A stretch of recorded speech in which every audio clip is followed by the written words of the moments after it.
کٹے کی قربانی کرنا کیسا ہے، اس اعتبار سے یہ بات یاد رکھیں، حدیث کے اندر جو ہے وہ 8 جانوروں کا تذکرہ ملتا ہے۔ اونٹ اونٹنی کا ہے، گائیں بیل کا ہے، بکری بکرے کا ہے، ٹھیک ہے۔ اسی طرح دمبا وغیرہ جو ہے، بھیڑ وغیرہ جو ہے نا، یہ کی جا سکتی ہے۔ اس کے علاوہ جو ہے نا اور جانور جس طرح کٹا وغیرہ ہے، ہم اسے کھاتے ہیں، اس سے ہم زکوٰۃ بھی اپنی ادا کرتے ہیں، یہ گائیں کی جنس میں سے ضرور ہے۔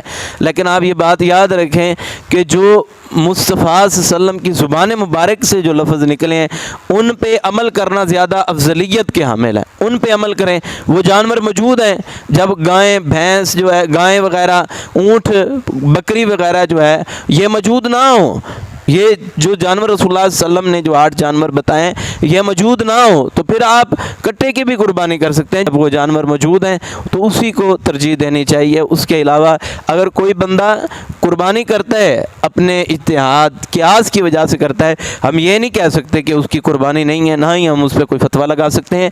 اگر اس نے اپنے اجتہاد اور قیاس کی وجہ سے اگر کی ہے قربانی تو اس کی قربانی ہو جائے گی۔ اس کے بارے میں ہمارے استاد محترم عبداللہ امجد شطوی رحمہ اللہ ان کا بھی یہ موقف تھا، اور فضیلت الشیخ ولی کامل عتیق اللہ سلفی حافظہ اللہ تعالی میرے استاد محترم ان کا بھی یہ موقف تھا کہ ہو سکتی ہے، اگر کوئی کرتا ہے تو ہو جائے گی، لیکن افضلیت اور اولا میرے ہاں یہی بات ہے کہ جو مصطفیٰ صلی اللہ علیہ وسلم کی زبان سے مطہر سے جو لفظ نکلے ہیں انہی پہ عمل کرنا زیادہ مناسب ہے۔